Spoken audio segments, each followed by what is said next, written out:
Albina and Adrian had been married for 3 years, but this was Albina's second marriage. The first marriage ended in divorce because her ex-husband Colton was always traveling for work, and Albina could not accompany him.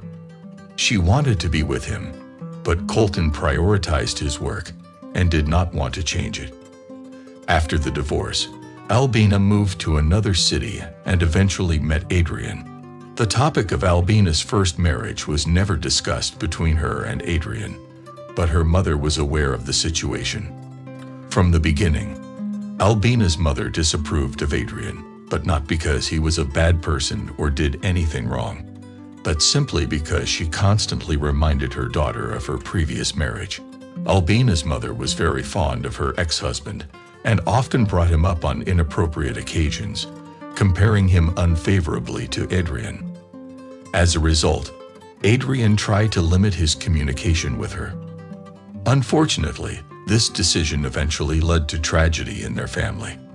One day, Albina needed to visit her parents in her hometown to help them with the house. She took time off work, but didn't even ask her husband to accompany her. She knew her mom might say something inappropriate and ruin the whole weekend, so they agreed that she would go alone, and it shouldn't take more than 4 days. Throughout the trip, Albina called her husband every night to talk for a few minutes. 4 days passed, and one evening Adrian asked Albina what time he needed to meet her at the train station. She confessed to me that she hadn't been in town long enough to meet all her relatives, so she planned to stay the rest of the week. Her main desire was to see all of her sisters and her many nephews. It didn't seem suspicious to her husband, even though she didn't say she had many relatives and didn't visit her hometown much. Adrian supported her decision, realizing that while he had hoped to spend at least weekends with her, she rarely had the opportunity to see her family more often. At the end of the week, he met her when she arrived by train. She seemed aloof at first, immersed in her own thoughts. Adrian had to pry information from her, asking about the trip, the family's well-being, and any news, but she answered inarticulately and without much enthusiasm. Changes in her behavior caught Adrian's attention. She began to spend more time on the phone, texting frequently. She used to leave her phone in plain sight, but now she kept it in her bag or near her, which caused Adrian some concern. One evening, while his wife was in the bathroom, he heard her phone vibrate in her bag. Curious, he checked it and saw a message on the glowing screen. Wondering who could be texting her so late, he picked up the phone. A message appeared on the screen: "I miss our weekend. Come back soon," from someone named Colton. It caught her husband's attention. He found it particularly intriguing because it referred to a recent weekend when his wife had been delayed in her hometown. When Albina returned to the bedroom, her husband didn't act as if everything was normal. He showed her a message on her cell phone and demanded an explanation. At first, the wife hesitated, not knowing what to answer. She tried to explain that it was an old acquaintance who was making things up in his imagination. However, realizing that Adrian did not believe her, she gave up. "Now tell me the truth," he insisted. Reluctantly, she admitted that her ex-husband Colton had recently returned to their town after changing jobs and was no longer bound by constant traveling.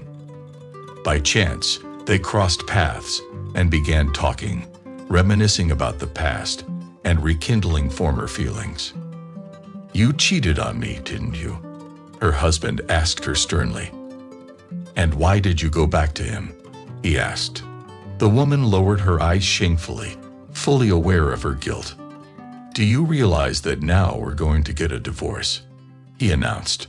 Adrian was deeply hurt that the woman he loved had so easily neglected their new family for old feelings. After that confession, everything irreparably changed. Instead of kicking her out for the night, he informed her that it would be her last night in their home. In the morning, she must pack her things, leave her keys, and cut herself out of his life. Adrian tried to fall asleep on the couch, but the anticipation of the morning kept him awake. They say you can't step into the same river twice, but Albina decided to test that theory.